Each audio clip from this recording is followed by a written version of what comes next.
এখন দাদা যেরকম ভাবে বলছিলেন আমার খুব খারাপ লাগলো যে ওনার সময়টা সংক্ষিপ্ত, খুব কম এমন হয় যে বক্তৃতা সাধারণত একটু বোরিং হয়,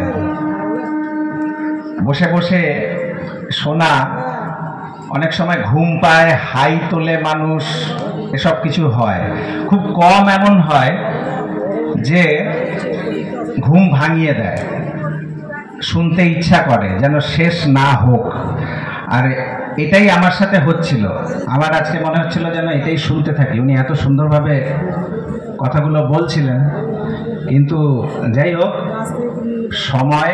আর উনি একটা কথা বললেন, আমি বলি, উনি বলছিলেন ঠাকুরের কথা বলেই যেন আমি শেষ হতে পারি, মৃত্যু হতে পারে। আমি একটু বলি যে ঠাকুরের কথা বলেই আমরা বাঁচতে চাই। আর মৃত্যু যেটাকে আমি বলি, ঠাকুরকে জীবনে গ্রহণ করলেই তখন মৃত্যুটার মৃত্যু থাকে না, সেটা আরেক জীবন থেকে আরেকটা জীবনের উত্তরণ, এই ব্রিজ তৈরি হয়। মৃত্যু মানুষ ভয় পায় এই কারণে যে সব ছিন্ন হয় বলে, যে আমার সমস্ত স্মৃতি, সমস্ত কিছু আহরণ যা আমি এই জীবনে করেছি সেগুলো কাট হয় হঠাৎ, একটা সেকেন্ডের মধ্যে সমস্ত কিছু ছিন্ন হয়ে যায়। কোনো কিছু এমন কিছু থাকে না যে এর পরে আমাকে বহন করে যাবে, সেই কারণেই আমরা মৃত্যুকে ভয় পাই। আর যখন জীবনে এমন একটা কিছু থাকে যেটা এ জীবনে প্রগাঢ়ভাবে আমার জীবনকে নিয়ন্ত্রিত করে, আর সেইটাই পরবর্তী জীবনেও ওই টানেই আমাকে যখন নিয়ে যায়, তখন মৃত্যু আর মৃত্যু হয় না। আর এটাই ঠাকুর বলছেন, মা মৃয়স্ব মা জাহি শক্যতে চেত মৃত্যু মলোপায়, যে মৃত্যুকে পারো তো অবলুপ্ত করে দাও। তো অনেক কথা হচ্ছে, অনেক কিছু ঘটছে, বসে বসে কালকে আমি এসছি, কালকের থেকেও দেখছি। আবার এই সভার মধ্যে অনেক দাদারা এইসব বিক্রি করছেন, চা, স্ন্যাক্স, এগুলো চলছে, যার ইচ্ছা হচ্ছে সেগুলো খাচ্ছেও। আমি বসে বসে ভাবছিলাম যে উনি এই জন্যই এখানে বিক্রি করতে পাচ্ছেন যে আমার চাহিদা আছে বলে। প্রবলেমটা অন্য জায়গায়। আমার যদি চাহিদা না থাকে তাহলে জিনিসটা থাকলেও কিছু যায় আসে না। আর আমরা যেটা চাহিদা সেটাই আমি বেছে নিই, চুজ করে নিই। জীবনের চাহিদাগুলো কি? মানুষ মানুষে ভেদ, কার কত টাকা আছে, কার কত সরঞ্জাম আছে, কার কত সুবিধা আছে, অসুবিধা আছে, এতে মানুষে মানুষে ভেদ হয় না।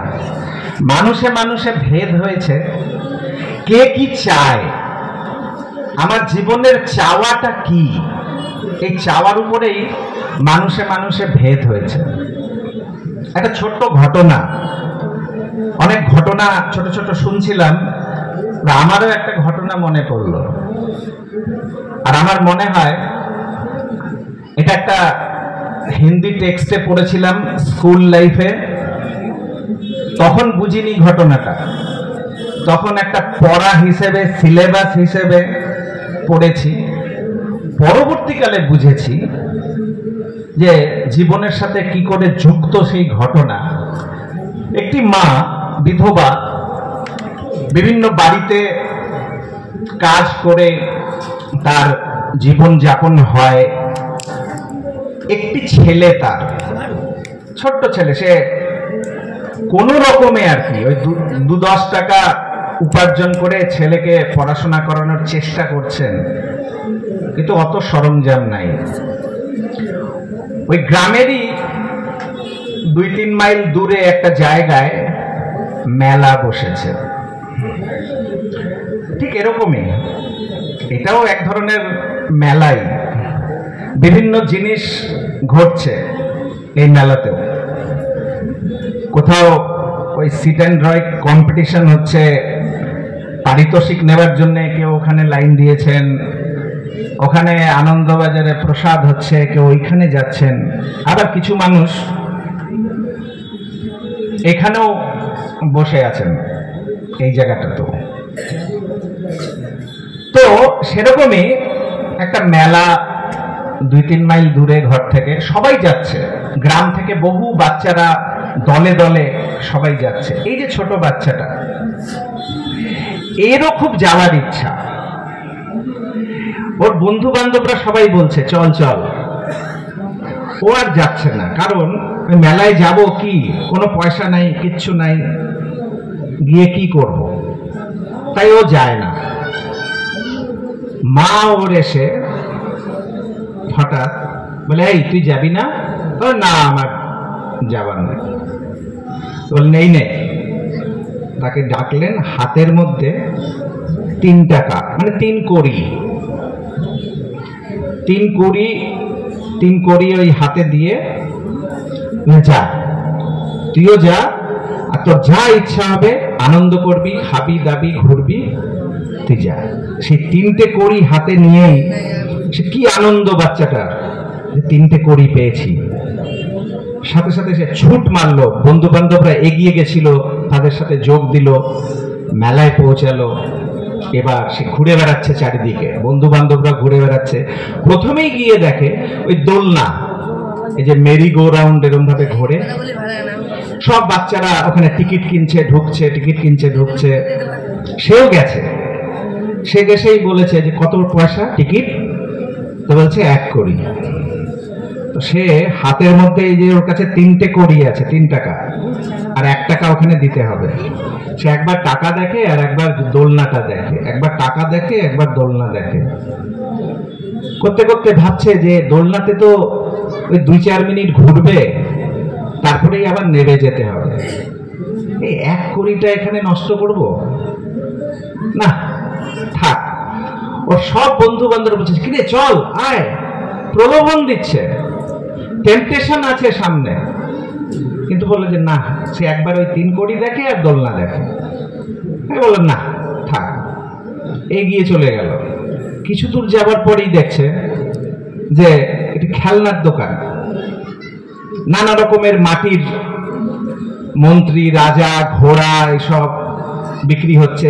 ওর বন্ধু বান্ধবরা সবাই কিনছে, ও গেল, যেটা যেটা ভালো লাগছে জিজ্ঞাসা করছে, কোনোটা 1 কড়ি, কোনোটা 2 কড়ি দেখছে। আর ওই 3টে টাকা সে খরচ আর করতে পারছে না। ভাবছে যে এই তো মাটির খেলনা, 1-2 দিন খেলবো, পরে ভেঙে যাবে, থাক, এটাতে এই মাত্র 3 টাকা আছে, মা এত কষ্ট করে আমায় দিয়েছে, থাক, এটা কিনে। নিজের মনকে, মানে সবসময় মনটা টানছে, কিন্তু যে এই যে একটু আগে বললেন না ওজন কমানো, হ্যাঁ, ওজন কমানোটা ঠিক আছে, প্রবৃত্তি আমাদের ওজন ঠিক আছে, কিন্তু ওজনটা কমাবো কি করে? শুধু এই ধর্মসভা বসে কথা শুনে?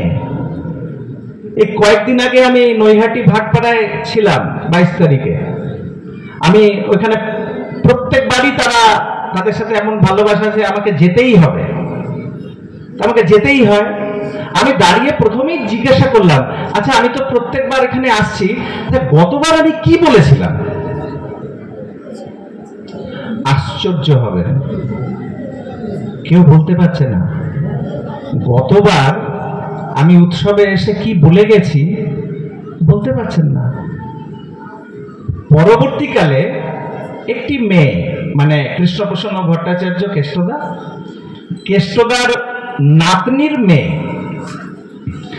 সে এখন তো পড়াশোনা করে একটা বড় পোস্টে আছে। তো সে পরবর্তীকালে আমাকে বলছে যে মামা, আমার কিন্তু মনে আছে তুমি গতবার কি বলেছিলে। ওই একটা মানুষকে পেলাম, সে যে খুব একটা অ্যাক্টিভ, ধর্মসভায় ঘুরে বেড়ায়, সৎসঙ্গে ঘুরে বেড়ায় তা না, কিন্তু সে ওটা ধরে রেখেছে কি বলেছিলাম। তা আমার কথাটা হচ্ছে যে আমার আছে কাম, ক্রোধ, লোভ, মদ, মোহ, মাৎসর্য, নানা রকমের প্রবৃত্তি আছে, কিন্তু এটাকে কমাবো কি করে? শুধু বসে, শুধু শঙ্খধ্বনি করে, উলুধ্বনি করে কি করে হবে? তো সেই যে ছেলেটা, তার মন বারবার করে টানছে, দোলনায় উঠতে বলছে, খেলনা কিনতে বলছে, তার কাছে সম্বলও আছে, ওই 3টে কড়ি মাই দিয়েছে, কিন্তু কোথায় যেন আটকে যাচ্ছে। ওই খেলনার দোকান থেকে বেরিয়ে আবার খাবারের দোকানে গিয়ে দাঁড়ালো, খিদেও পেয়েছে, জিলেপি ছাড়ছে, আর ওই টস টস করে রস ভরা দেখেই জিভে জল আসছে, বন্ধু বান্ধবরা খাচ্ছে। সে আবার গিয়ে ওই জিজ্ঞাসা করে, 1 টাকা, 2 টাকা, 3 টাকা, আবার ওটাকে সংযম করে যাচ্ছে। কেন? সার্থকতাটা পাচ্ছে না, যে হয়তো খাবো, শেষ হয়ে যাবে, মা এত কষ্ট করে দিয়েছে, সম্বল 3টে কড়ি। ওইখান থেকে পার হয়ে একটা ওই ব্ল্যাকস্মিথ কি বলে বাংলায়, লোহার কাজ টাজ করে,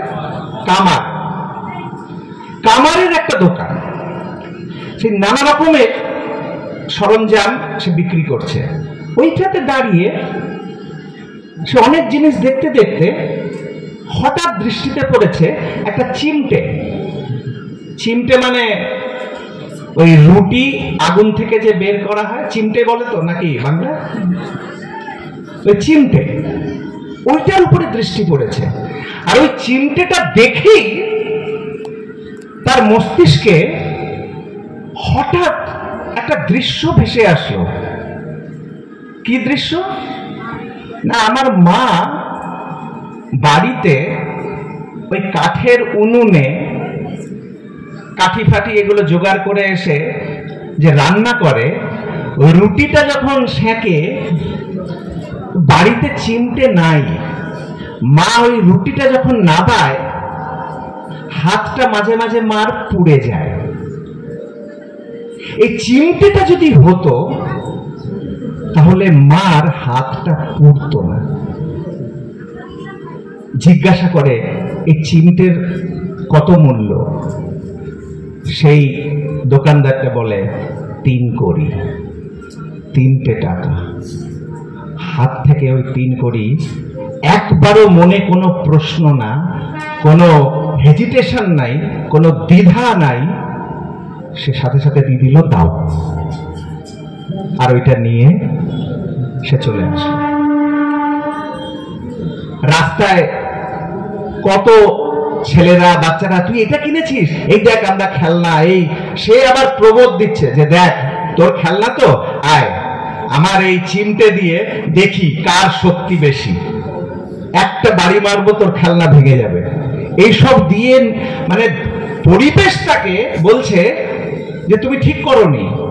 সেই পরিবেশটাকেও সে তার যুক্তি দিয়ে, তার রিজনিং দিয়ে, লজিক দিয়ে সে ডিফেন্ড করছে। বাড়িতে যখন এসে পরে মা বকা দিচ্ছে, তুই এটা কেন কিনে এনেছিস, তোকে দিলাম, তুই বেলায় ঘুরবি, তুই নিজের জন্য কিছু নিলি না। সে তখন বলছে যে না মা, তোমার হাত পড়ে যেত, এইসব জিনিস তো একদিন থাকবে, 2 দিন থাকবে না, এটা তোমার জন্য এনেছি। এইটা শুনে সে মায়ের চোখে জল জড়িয়ে ধরে সন্তানকে। এই সন্তান মানুষ হবে না তো কোন সন্তান হবে? সার্থকতা। আমি জীবনে যা চাই সেটা সার্থক কিনা, আর সার্থক কিসের সার্থকতা? এখানে প্রচুর মায়েরা বসে আছেন, তাদের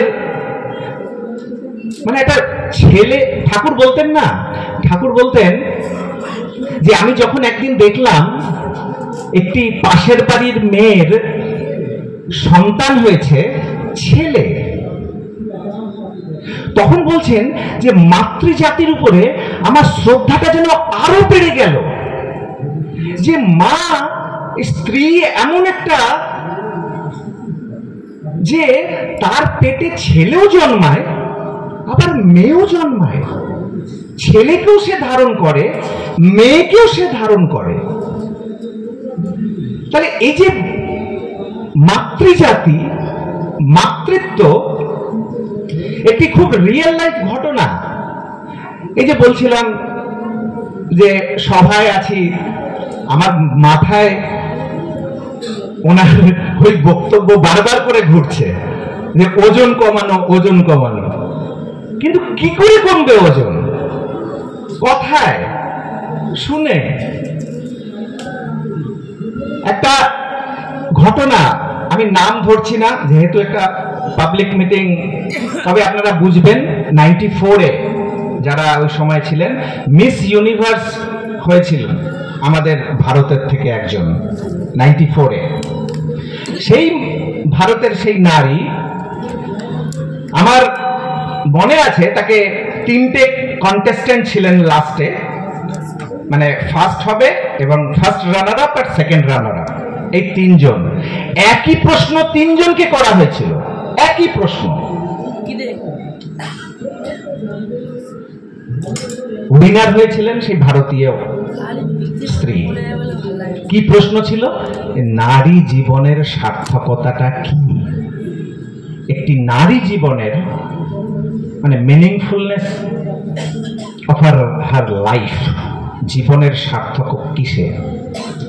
সবাই সবার মতন করে, এক একজন তো পুরুষের সাথে কাঁধ থেকে কাঁধ মিলিয়ে চলতে হবে, হ্যাঁ, প্রত্যেক এই করতে হবে, মানব কল্যাণ, হ্যান ত্যান, অনেক কিছু।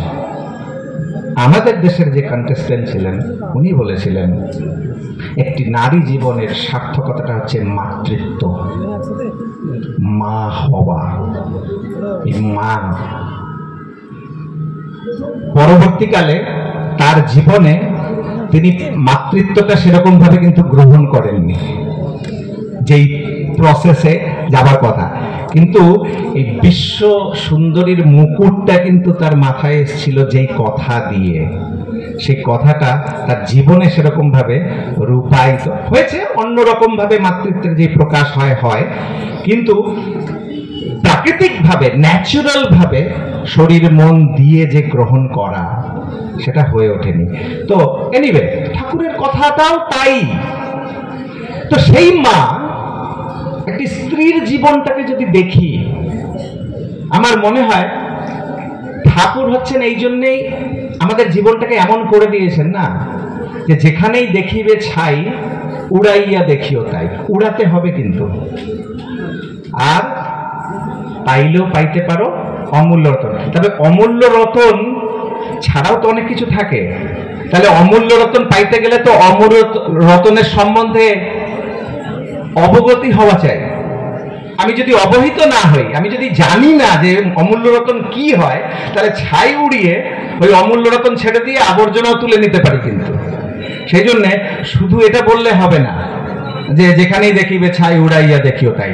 অমূল্য রতনটাকেও চিনতে হবে। চেনা মানে কি? Identity crisis. এখনকার জেনারেশন, আমি বলি, আইডেন্টিটি ক্রাইসিসে ভুগছে। পরিচিতি নাই, জানি না আমি কোন গাছের ফল, আমি জানি না। বাস্তব জীবনে দেখছি এটা, আর এইটা বাংলায় সব থেকে বেশি এই ক্রাইসিসটা। বলে দীক্ষার সময় জিজ্ঞেস করলেই, বর্ণ জিজ্ঞেস করলেই গোত্র বলে। হ্যাঁ, আমি গোত্র, এই গোত্র। কেন জানে গোত্র? না, ওই পুজো আর্চা করতে যায় তখন তো গোত্র লাগে, সেজন্য গোত্র সবাই জানে যে কি গোত্র। কিন্তু নিজের বাপ ঠাকুরদার খবর নাই, যে আমার বাবার বাবা, বাবার বাবা, তার পূর্বপুরুষ, এই যে চেতন ধারা থেকে আজকে আমি এই যে ফুটানি করছি, কোথা থেকে? সেই স্ট্রিম, সেটা যদি না জানি, না বুঝি। আপেল আমার খুব ভালো লাগে, অথচ আপেল কোন মাটিতে হয়, কিভাবে সুস্বাদু আপেল হতে পারে, তার রং কি সুন্দর হতে পারে, মিষ্টত্ব কিরম ভাবে রাখা যায়, সেই বোধ নাই।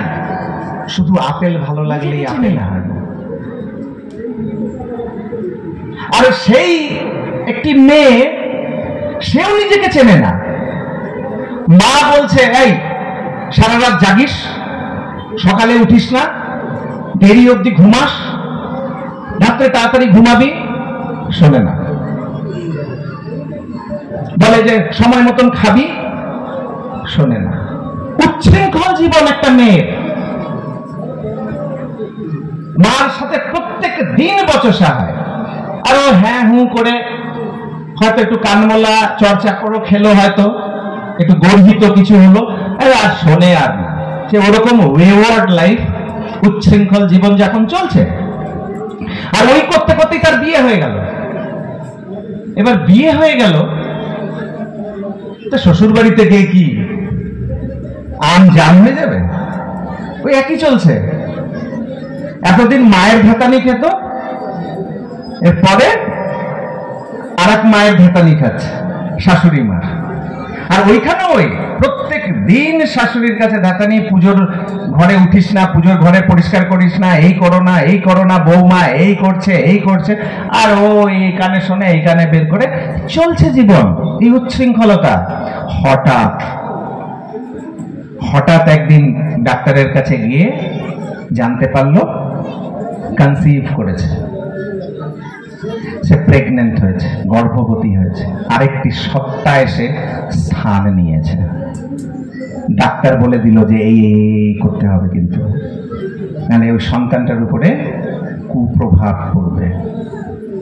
হঠাৎ ওই একটা খবরে ওই উচ্ছৃঙ্খল জীবন, ওই ওয়েওয়ার্ড লাইফ, সব যেন মনে হলো ঠিক মলিকুলার অ্যাডজাস্টমেন্ট হতে লাগলো। সময় মতন ঘুমাচ্ছে, সকালবেলায় উঠছে। আবার এদিকে কিছু কিছু মানুষ বলেছেন যে দেখ, এই সময়টা মনটা ভালো রাখতে হয়,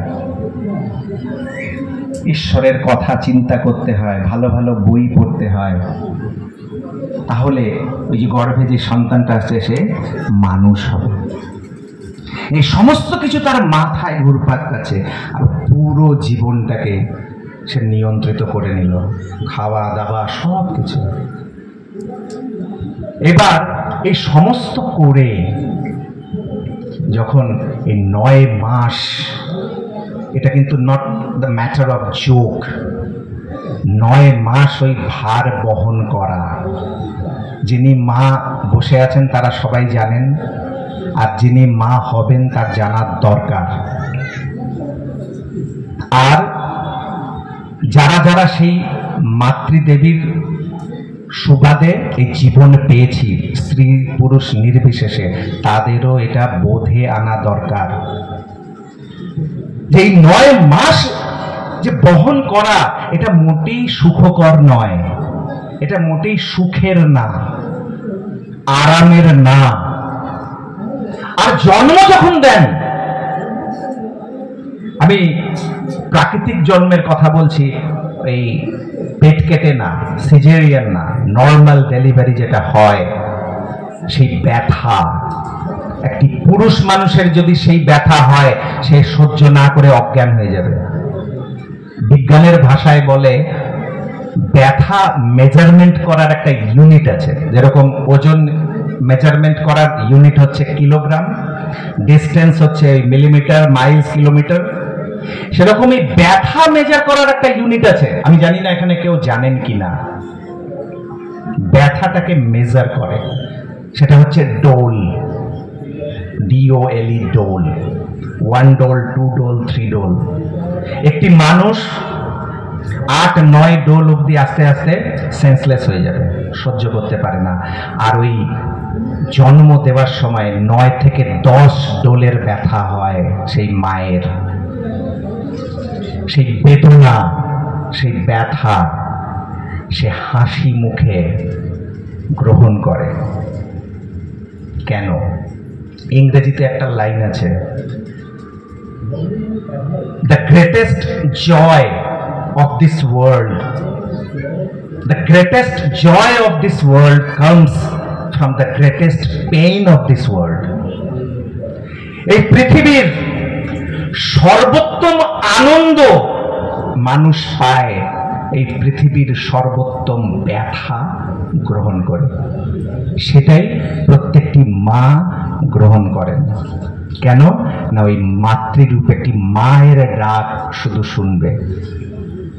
আর ওই জন্ম দেবার পরেও একটি বাচ্চাকে 1 ঘন্টা পর পর ব্রেস্ট ফিডিং করাতে হয়, প্রত্যেকটা ঘন্টায় জেগে থাকতে হচ্ছে তাকে, সারা রাত জাগছে সন্তানের জন্য, আর সারা দিনটা যাচ্ছে ঘর পরিবারের জন্য। কেননা শিশুদের একটা নর্মাল ফেনোমেনা হচ্ছে যে তারা সারা দিন ঘুমাবে আর সারা রাত জাগবে, এটা প্রত্যেকটা বাড়িতে জানেন সবাই। তো এরকম ভাবে তিল তিল করে তাকে মানুষ করতে হচ্ছে ওই বাচ্চাটাকে, সন্তানটাকে, সমস্ত কিছু দিয়ে সে সন্তানটাকে, আর সেই সন্তানটাও তাই, সেই সন্তান মা ছাড়া কিচ্ছু বোঝে না। সিগমন্ড ফ্রয়েড বলছেন যে হিউম্যান সাইকোলজির ফাদার অফ হিউম্যান সাইকোলজি যাকে বলা হয় ফ্রয়েড, তিনি বলছেন যে একটা শিশু তার মায়ের প্রতি যে তার টান, তার অ্যাটাচমেন্ট, তার ভালোবাসা, সেই জায়গায় পিতা হচ্ছে লাইক এ ভিলেন, বাবা হচ্ছে ভিলেন। বাবাকে চেনে না, বাবাকে জানে না। মাকে ভালোবাসতে, মা প্রতি টান কোনো বাচ্চাকে শেখানো হয় না। ওই ছোটবেলায় প্রচন্ড কাঁদছে, সবাই চুপ করাচ্ছে, চুপ হচ্ছে না, চোখ বন্ধ করে চিৎকার সরে কেঁদে যাচ্ছে, মা আসলো ছুটে, শুধু হাতটা স্পর্শ দিল এরকম গায়ের উপরে, সে চোখ দিয়ে দেখেও নি, সে হালকা করে হাতটা রাখলো, শিশু দেখেও না যে কে হাত রাখলো। স্পর্শ, নারীর টান এটাকেই বলে। আর এটা রিসার্চে দেখা গেছে যে সেই মা যখন দুগ্ধ পান করায়, স্তন পান করায় শিশুটাকে ধরে, বিউটিফুল, মানে সিনটা বিউটিফুল আমি এই জন্য বলছি যে কি মানে ঈশ্বরের বিধান, যে মা দুগ্ধপান করছে কোলের মধ্যে, শিশুটা ঘরের মধ্যে, দরজা খুলল, বাবার প্রবেশ হলো। এই বাবা যেই প্রবেশ করলো, বাচ্চাটা দুধ খেতে খেতে মুখটার থেকে এরকম ভাবে চোখটা গেল, এই চোখটা সোজা দরজার কাছে গেল, এ ঢুকছে কে? বাবা না, একটা স্ট্রেঞ্জার, একটা আমার আর আমার মায়ের এই ভালোবাসার মধ্যে একটা থার্ড পার্টি এন্টার করছে। সে রিপেল করে, তার মন, তার সমস্ত সত্তা বলে গেট আউট, গেট আওয়ে। আর ওই ঝটকায় ওর নিজের মুখটা তার মায়ের কোলে লুকিয়ে ফেলে, বেরিয়ে যাও। ভিলেন। প্রত্যেকটা বাবা ওই শিশুর জীবনে ভিলেন। কেন ভিলেন? তার সাথে শত্রুতা করব বলে না, মাতৃপ্রেমে কোনো শরিক পছন্দ করছে না, যে আমার আর আমার মায়ের ভালোবাসায় আর যেন কেউ এন্টার না করে, এইটা। এবার সেই মাই শিখিয়ে দিচ্ছে, এই বাবা বল, বাবা, বাবা বল, বাবা বল। বাবা বলতে তাকে ট্রেনিং দিতে হচ্ছে, মা বলতে ট্রেনিং দিতে হয় না। মাই তার মধ্যে শ্রদ্ধার উদ্রেক করছে। এই বিজ্ঞানটা যখন জানলাম, ছোটবেলা থেকে তোতা পাখির মতন আউড়েছি। কি? মাতৃপ্রেম, পিতায় শ্রদ্ধা, মায়ের টান, সেই ছেলে হয় সাম্যপ্রাণ। আমাকে একজন প্রশ্ন করেছিল সেই লকডাউনের সময় অনলাইন সেশনে, ভুবনেশ্বর থেকে একটা মেয়ে আমাকে প্রশ্ন করেছিল, বলছিল যে আচ্ছা ঠাকুর পিতায় শ্রদ্ধা বললেন, মায়ের টান বললেন কেন? হোয়াই নট মায়ের শ্রদ্ধা পিতায় টান? সেই ছেলে হয় সাম্যপ্রাণ। বা পিতায় মাতায় শ্রদ্ধা টান, সেই ছেলে হয় সাম্যপ্রাণ। তো এই ডিফারেন্সিয়েশনটা কেন? আমিও ভাবলাম তাই তো, তাহলে কি এটা রাইমিং, ছড়া, কবিতা বানানোর জন্য টানের সাথে সাম্যপ্রাণ? ঠাকুরের প্রত্যেকটা কথার একটা কমা দাড়িরও মূল্য আছে, অযথা না। এই থিওরিটা যখন জানলাম, বুঝতে পারলাম যে মায়ের প্রতি টান, টান মানে সেটা ন্যাচুরাল, প্রাকৃতিগত, প্রকৃতি দিয়েছে।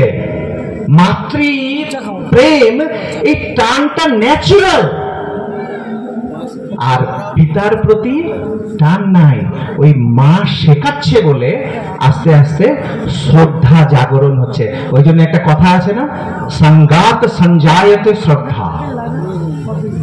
ওই শ্রদ্ধা উদ্রেক করাতে হয়। তো সেই শিশুর মধ্যে মাতৃপ্রেম এরকম প্রগাঢ় যে একটা হাত দিয়ে সে মাকে জড়িয়ে আছে। আর ইন্দ্রিয়গুলো ম্যাচিওর করছে, তো চোখ, কান, নাক, মুখ এগুলো প্রকৃতিতে সব দেখছে। তার এই যে কাম, ক্রোধ, লোভ, এগুলো সব তো ম্যাচিওর হচ্ছে ধীরে ধীরে। এগুলো সব কিছু একমুখী ছিল, মায়েই ছিল, আর কিচ্ছু ছিল না।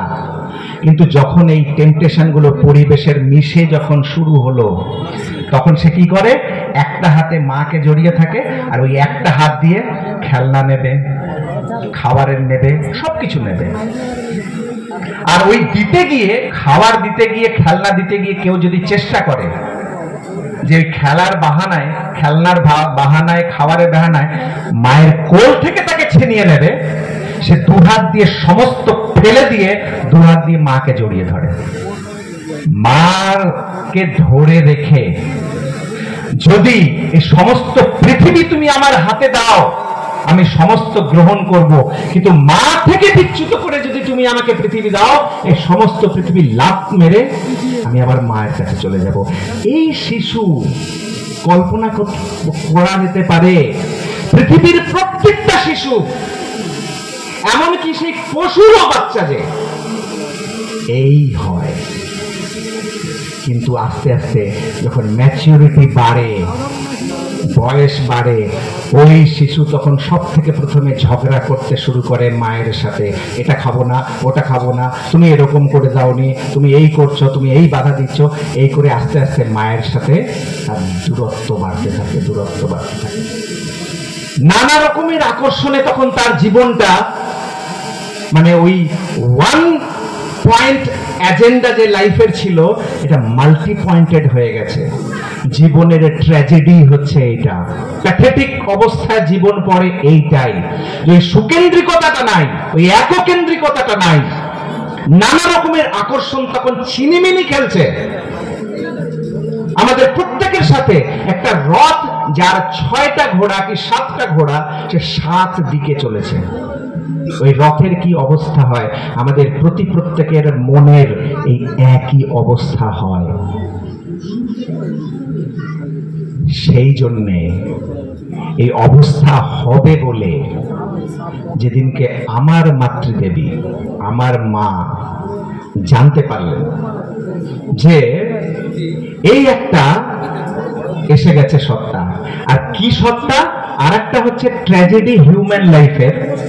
ঠাকুরের একটা বাণী আছে, 2 লাইনের, দেওয়ায় বাড়ে দম, আর নিলেই হয় তা কম। দেওয়ায় বাড়ে দম, নিলেই হয় তা কম। এবার সেই মাতৃদের শক্তি এমন, কুমাতা কখনো হয় না, কুসন্তান হয়। তার কারণ মা সবসময় তার সন্তানের জন্য করেই চলেছে। সে বৃদ্ধাশ্রমে পাঠিয়ে যখন দিয়েছে সন্তানকে, সন্তান তার মা বাবাকে, ওইখানে বসেও তার জন্মদিন মনে রাখে, ওইখানে বসেও তার সন্তানদের কল্যাণ কামনা করে, কখনো তার সন্তানের অমঙ্গল কামনা করে না। দম লাগে, অত সোজা না। সন্তানের এত দুর্ব্যবহারের পরেও, এত অবহেলাও পরেও সেই মা তার সন্তানের মঙ্গল কামনা করছে, দম লাগে। কারণ ঠাকুর বলে দিলেন দেওয়ায় বারে তম, সে সব দিয়েই চলেছে। নীলই হয় তা কম, নীলের সংকুচন আসে। আর এই সংকুচনটা কি করে আসলো? ওই আমার মা যখন জানতে পারলো যে পেটে একটা জন্ম নিয়েছে আর এসে গেছে, সে কি করে বাঁচছে, সে বেঁচে আছে কি করে পেটে? সে তো খাবার খাচ্ছে না, তাকে তো অন্ন দেয়া হচ্ছে না, জল দেওয়া হচ্ছে না, তাহলে বেঁচে আছে কি করে? রক্ত। মা খাচ্ছে, রক্ত তৈরি করছে, সেই রক্ত শোষণকারী কে? আমি, আপনি, এই সবাই। আর রক্ত শোষণকারী কি হয়? ভ্যাম্পায়ার। আমরা প্রত্যেকে এক একজন ভ্যাম্পায়ার আমার মাতৃগর্ভে ছিলাম, রক্ত শোষণ করেছি, এক্সপ্লয়েট করেছি, শোষণ করেছি মাকে। আর এইটাই যখন আমার মা জানতে পারলেন যে একটা ভ্যাম্পায়ার এসে গেছে, শোষণ করবে, একে বাঁচাতে হবে। কি করে বাঁচাতে হবে? তাহলে শোষণের বিপরীত কি? পোষণ। একে দিয়ে পোষণ দেওয়াতে হবে। শুধু নিলেই হবে না, একে এখন থেকে অভ্যাস করাতে হবে যাতে দেওয়ার অভ্যাসটা থাকে। মাই খাচ্ছে, আমার পেট ভরছে পেটে, তাই মাই হাতে সাথে সাথে নিয়ে নিল কাকে? ঈশ্বরকে দেওয়ার জন্য ঈশ্বরভৃতি। এই ঈশ্বরভৃতি হচ্ছে সেই শোষণমুখী জীবন থেকে বাঁচানোর জন্য পোষণমুখী দেওয়া। আর দেওয়া কাকে? অনেকে বলতে পারেন যে এই দিন দুঃখী যারা কষ্টে আছে, খেতে পায় না, ভিক্ষুক, বা এদেরকে খাওয়ালেই তো হয়ে যায়। বিবেকানন্দ বলতেন, জীবে প্রেম করে যে জন, সেই জন সেবিছে ঈশ্বর। কত জীবকে প্রেম করতে পারবো? কত? আমি যদি ক্ষমতা থেকে 10টা ক্ষুধার্তকে খাওয়ালাম, 100টা ক্ষুধার্ত হাহাকার করে দাঁড়িয়ে আছে, রাত্রে ঘুম হবে? আমার কি ক্ষমতা আছে? তাই বলে এই নয় যে আমি আমার সামনে যদি কেউ ক্ষুধার্ত আসে তাকে খাওয়াবো না, খাওয়াবো, কিন্তু সে ঈশ্বরের সেবা হয় না। কত মানুষকে আমি সাহায্য করতে পারি? কারণ 100, কেউ 1000 করতে পারে, 2000 দাঁড়িয়ে আছে, সে না খেয়ে, কষ্টে, দুঃখে, পীড়িত হয়ে, আর্ত হয়ে। ঘুম আসতে দেবে আমাকে? কখনো শান্তি পাবো এই চ্যারিটি করে? কোনোদিনও পাবো না। তাই ওই গণেশের জীবন নিতে হবে। যে কোনো কাজ আমরা আরম্ভ করি, আমাদের শুভ কাজ, কোন দেবতাকে সামনে রাখি? ওই গণেশ, শ্রী গণেশ। সে গণেশের জীবনের কি না, পুরো ব্রহ্মাণ্ডে যে প্রথম প্রদক্ষিণ করে আসবে তাকে শিবত্ব দেবেন, বা যাই হোক সে বড় হবে। এরকম দুই ভাইয়ে কম্পিটিশন, কার্তিক আর গণেশ। কার্তিকের তো ময়ূর ছিল, সে একেবারে শোনার সাথে সাথে ছুমান্তার উড়ে চলে গেলেন। আর গণেশ কি করলেন?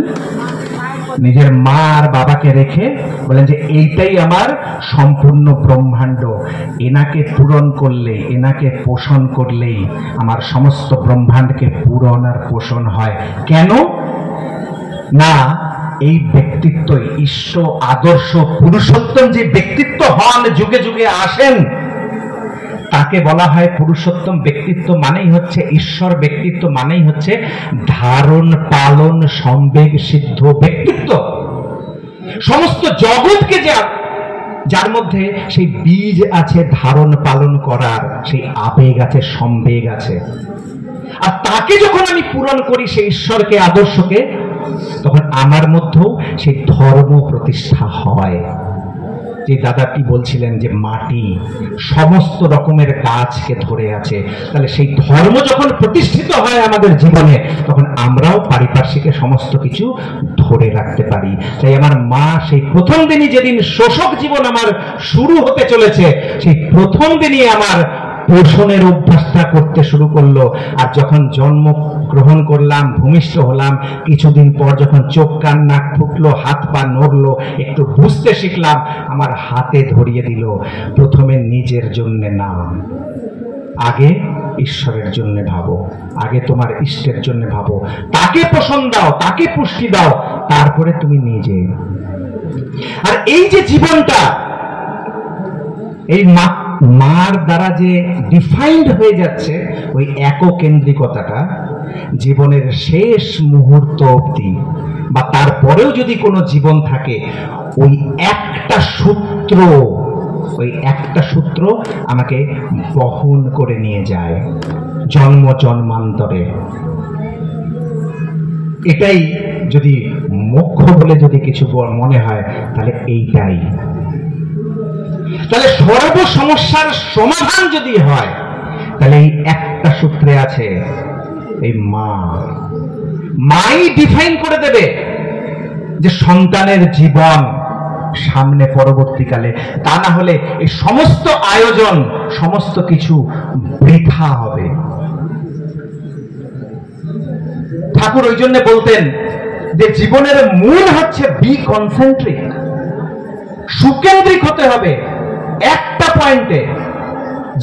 জীবনের সমস্ত চাহিদাটাকে ওই একটা পয়েন্টে নিয়ে আসতে হবে। সেই ছেলেটার যে ঘটনাটা বলছিলাম, সে জগতে কত কিছু আকর্ষণ করছে তাকে, তার মন বলছে হ্যাঁ এটা নে, তার পরিবেশ বলছে হ্যাঁ এটা নে, ভোগ কর, উপভোগ কর, কিন্তু সে নিতে পারছে না। কেন? তার মনের পেছনে বিবেক বারবার করে তাকে হানা দিচ্ছে। আমরা যখন আগে দেখতাম ধর্মসভা হতো, তো ধর্মসভার পেছনে ঠাকুরের বড় ছবি লাগানো হতো। তো এখন নতুন টেকনোলজি, নতুন ধারণা চিন্তা, তবে আমি জানি না এই ধারণা চিন্তা আমাদেরকে কতদূর কোথায় নিয়ে যাবে। তবে ঘরে যদি বিছানার উপরে যদি খুব ভালো ঘুম আসে, তৃপ্তি আসে, ঠাকুরকে নিয়ে যদি আমি স্যাটিসফাইড যদি জীবন হয়, তাহলে এগুলো ঠিক আছে। তবে আমার হয় না এইরকম ভাবে। তো এই ব্যাকগ্রাউন্ডে যখন স্ক্রিন থাকে, তখন সেই ছবি কার দেখা যাচ্ছে? এখন না, এর আগে ছবিটা কার দেখা যাচ্ছিল? এখানে প্রমিনেন্ট হয়ে আমার। তার মানে আমার পেছনে আমি আমাকেই গাইড করছি। মানে আমি যা বলছি সেটা কে বলাচ্ছে? না আমি বলছি। এটাই হয় মনের চলন। মনের চলন মানেই হচ্ছে যে আমার যা ইচ্ছা সেটাই আমি করছি। আমার কিছুদিন আগে কলকাতায় ছিলাম, একজন বাড়িতে এসেছিলাম যেখানে উঠেছি। একটা মেয়ে, তার একটু ফ্রাস্ট্রেশন, ডিপ্রেশনের একটা প্রবলেম ছিল। তো অনেক কথা, ওগুলো আনছি না, একটা কথা সে আমায় বললো যে তার এক গুরুজন, কেউ আমি ধরছি না, তো তিনি ওকে বলেছেন যে শোন, জীবনটাকে ওই একটা জায়গায় মাথা দিতে হয়, ওই একটা জায়গায় মাথা দিবি, দেখবি তুই যা চাইছিস তাই পাবি। ওই একটা জায়গায় মাথা দিবি, যা চাইছিস তাই পাবি। আমার একটু ব্রেনটা একটু ক্রিটিক্যাল বলতে যে যেরকম ভাবে পৃথিবীটা চলে সেটাকে বলা হয় ধারা। আর এই ধারা যদি না উল্টানো হয় তাহলে রাধা হয় না। আর রাধা যদি না হয় তাহলে সেই স্বামীর সাথে, ঈশ্বরের সাথে মিলবে না। পৃথিবী যেরকম ভাবে বই চলেছে, সেরকম ভাবেই যদি বইতে হয়, সেরকম ভাবেই যদি চলতে হয়, তাহলে কখনো ওই রাগনি শক্তি রাধা হবে না, আর ওই স্বামীর সাথে কখনো মিলবে না। তো যা পৃথিবী চলে ওরকম ভাবে আমার একটু উল্টো ভাবতে ইচ্ছা করে। আর ঠাকুরের বলাগুলো অনেক জায়গায় দেখেছি যে এরকমই, কিচ্ছু পাল্টায় না। আমার পকেটে টাকা ছিল না, ঠাকুর ধরে টাকা এসে গেল, হবে না। আমার পরীক্ষায় পাস করিনি, ঠাকুর ধরেছি পরীক্ষায় পাস করে যাব, হবে না। আমার রোগ শোক ছিল, ঠাকুর ধরেছি আমার রোগ শোক সব সেরে যাবে, হবে না। কিচ্ছু হবে না। বরং আজকে অবধি আমি শুধু নিজেকে নিয়ে ব্যস্ত ছিলাম, ঠাকুর ধরেছি, এখন আমার সবাইকে নিয়ে আমাকে ভাবতে হচ্ছে। আমার পাশের বাড়িটাও যদি কেউ কষ্টে থাকছে, ওই কষ্ট এখন আমার হয়ে গেছে। ঠাকুর নিয়ে তো কষ্ট বাড়ছে, সাফারিংস বেড়ে গেছে। একটা জিনিস হয়, দৃষ্টি পাল্টে যায়, দৃষ্টিকোণ পাল্টে যায়, অ্যাপ্রোচ পাল্টে যায়। একই পৃথিবী থাকে, একই আমি থাকি, আমি পাল্টে গেছি, পৃথিবীটা আমার জন্য পাল্টে গেছে। তাহলে সেইটা আমি যদি আমাকেই যদি আমি গাইড করি, সেটা হয় মনের চলনা। আমি তাই ওইখানেও যা করেছিলাম এখানেও আমি তাই করলাম, যে আমার পেছনে আমি যেন না থাকি, আমার পেছনে যেন আমার গাইড থাকেন, আমার আদর্শ থাকেন, আমার প্রিয় পরম থাকেন, যে যদি বা কিছু বেফাঁস হওয়ারও কিছু চান্স থাকে আমার মুখ থেকে, রক্ষা করবেন তিনি। যা বলবেন তিনিই বলবেন, আমার কিচ্ছু না। জীবন চলনা তো তাই, জীবনে যে আমরা চলি, আমি নিজেকেই নিজে গাইড করছি। তাহলে যদি বলি যে এক জায়গায় মাথা দাও, তুমি যা চাইছো তাই হবে, বাবা আমি যা চাইছি সেগুলো নিয়েই তো প্রবলেম। আমি যদি জানতাম যে কি চাইতে হয় তাহলে তো প্রবলেম ছিল না, সবাই আনন্দে থাকতো যে আমি যা চাইছি তাই পাচ্ছি। তা আমি বললাম এক জায়গায় যদি মাথা দাও তাহলে তিনি যা চাইছেন তাই হবে, আর এর চাইতে ভালো অবস্থা পরিস্থিতি হতে পারে না। তাই তো আমরা প্রার্থনা করি, আমি জানি না ঠাকুর আমার কিসে মঙ্গল, তাই তোমার যা ইচ্ছা তাই আমার জীবনে মূর্ত হোক। এটাই হচ্ছে বিবেকের চলনা, মনের না। তাই ওই বাচ্চাটাকে মন বারবার টানছে, খেলনা নে, দোলনায় ওঠ, জিলেপি খা, কিন্তু তার বিবেককে ওই মাতৃপ্রেম, মায়ের প্রতি ভালোবাসা, এই কোনো কিছুতে সে তার মাকে দেখতে পাচ্ছে না। আর যখনই মাকে দেখতে পাচ্ছে না তার সেটা নিরর্থক মনে হচ্ছে। যখনই ওই চিনতে দেখলো সাথে সাথে তার মায়ের কথা মনে পড়লো, সে একবারও ভেবে দেখলো না, সমস্ত কিছু সম্বল দিয়ে সেটা গ্রহণ করে নিল। এই মাতৃপ্রেম, ওই মা যদি আজকে আছেন কালকে থাকবে না, এই সমস্ত কিছু আজকে আছে কালকে থাকবে না, ওই মাই যদি সেই ইষ্টকে না ধরিয়ে দেন সন্তানের জীবনে, প্রত্যেকটা সন্তানের জীবনে যদি ধরিয়ে দেন, তখন দেখা যায় ওই বিবেক সব জায়গায় গাইড করে, আর ওই রকম ভাবে আমাদের জীবনটাকে নিয়ন্ত্রিত করে। এখান থেকে যখন আমরা বাড়ি যাব, এটা তো একদিনের, জীবনটা তো ওয়ান ডে ম্যাচ না, জীবনটা হচ্ছে দীর্ঘকালীন। এই যে আনন্দটা, এই যে মুহূর্তের ভালো লাগাটা, এই ভালো লাগাটা আমাদের কাছে কোনো ক্যান আছে যেটা দিয়ে আমি বাড়ি নিয়ে যেতে পারবো, খিচুড়ি নিয়ে যেতে পারবো এখান থেকে জানি, কিন্তু ঠাকুরকে আমি কি করে নিয়ে যাব? যে ঘরে গিয়ে অনেকে বলেন আমার এই জায়গাটা খুব শান্তি লাগে, ভালো লাগে। আমি একটাই কথা বলি, এই শান্তির তখনই জীবনে দাম আছে যখন আপনি এই শান্তিটাকে নিজের বাড়িতে নিয়ে যেতে পারবেন। যদি বাড়িতে না যায় এই শান্তির কোনো মূল্য নাই, কোনো দাম নাই। তাহলে কি করে নিয়ে যাব? ঠাকুরের একটা বাণী দিয়ে আমি বারবার বলি, আবার বলছি, অনেকে এখানে বসে আছেন হয়তো আমার মুখ থেকে অনেকবার শুনেছেন, কিন্তু ওই কাক যদি যেখানেই ডাকুক, আমেরিকায় ডাকুক আর ভারতে ডাকুক, কাকাই করবে, আর কোকিল যদি আমেরিকায় ডাকে আর বারবার ডাকে ওই কুকুই করবে। তো সব ঠাকুরেরই ডাক, বারবার ডাকি ওই একই ডাক। ঠাকুরের একটা বাণী আছে, তোমার একক উপাসনাকে, তোমার একক উপাসনাকে সুমার্জিত অনুশীলন তৎপরতায় অব্যাহত রেখে, তোমার একক উপাসনাকে সুমার্জিত অনুশীলন তৎপরতায় অব্যাহত রেখে বিশুদ্ধ শরীর আর পবিত্র অন্তঃকরণে সমবেত প্রার্থনায় যোগ দাও। কিন্তু সমবেত প্রার্থনাটাকেই সর্বস্ব ভেবে নিয়ে একক উপাসনাকে পরিত্যাগ করতে যেও না। একক উপাসনা মানে, একক উপাসনা মানে হচ্ছে এক আর এক। তুমি আছো আর আমি আছি, তুমি আছো আর আমি আছি। এই পজিশনটা কখন? এই 24 ঘন্টার আমার জীবনকাল ভাবতে হয় যে কোন সময়টা আর কতক্ষণ যখন তুমি আছো আর আমি আছি, আর কিচ্ছু না। এই হচ্ছে একক উপাসনা, ইষ্টভৃতি, মেডিটেশন। ঠাকুরের গ্রন্থ নিয়ে যখন পাঠ করি, তার জীবন যাপনা নিয়ে যখন চিন্তা করি, এই মুহূর্তটা, এই 24 ঘন্টার মধ্যে প্রত্যেক দিন কতক্ষণ দিচ্ছি? 1 মিনিট, 2 মিনিট, 5 মিনিট, 10 মিনিট, আর বাকি 23 ঘন্টা 45-55 মিনিট কিসে যাচ্ছে? তাহলে ওই একক উপাসনা, ঠাকুর বলছেন যে ওই একক উপাসনাকে অব্যাহত রেখে, আর বলছেন সুমার্জিত অনুশীলন তৎপরতায় ওই একমাত্র ওই একক উপাসনাতেই মার্জনা হয়, সংশোধন হয়, নিজেকে নিজে দেখতে পাই আমি কি আছি, ওই আইডেন্টিটি ক্রাইসিসটা হারায় যে আমি কত জলে আমি দাঁড়িয়ে আছি। আর তখন মার্জনা হয়, অনুশীলন হয় ওই একক উপাসনা। তার বাই প্রোডাক্ট হচ্ছে দুটো জিনিস,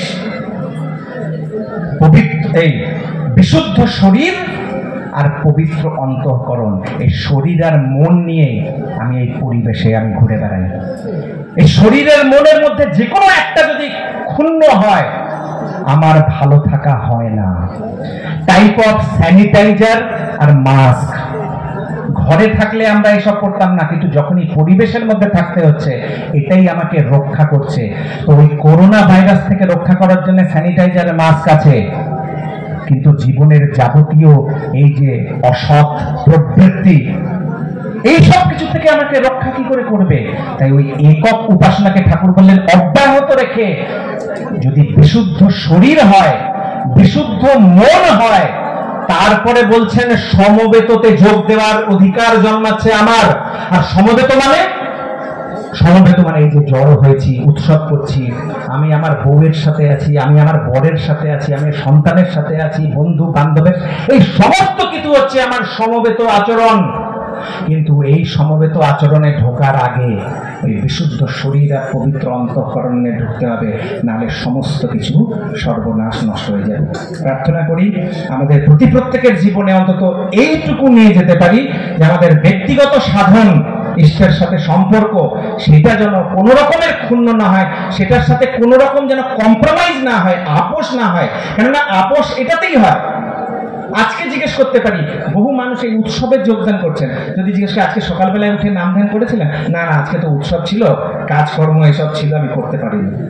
আজকে তো আমার মেয়ের বিয়ে ছিল, কাজকর্ম ছিল, সকালবেলায় রাত জাগতে হয়েছে, নাম ধ্যান করিনি।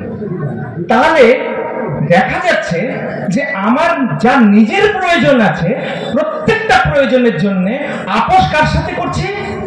তার সাথে। অথচ যখন সব দরজা বন্ধ হয়ে যায়, যখন হাহাকার করে উঠি ওই দ্রৌপদীর মতন, যে একে বলছি, ওকে বলছি, ওকে বলছি, কেউ যখন দাঁড়ালো না, তখন ওই হা কৃষ্ণ, তখন তাকে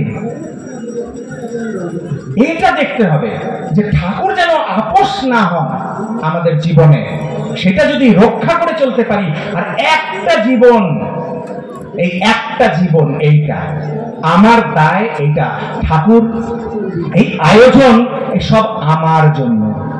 ঠাকুর বলছেন তুমি সৎ হও, তোমাকে দেখে হাজার হাজার লোক সৎ হবে। কখনো ঠাকুর বললেননি হাজার হাজার লোককে সৎ করে দাও, আলো ছড়াবেই। এই আমার দায়িত্ব।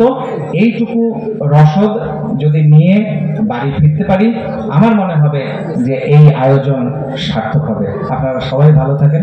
জয় গুরু।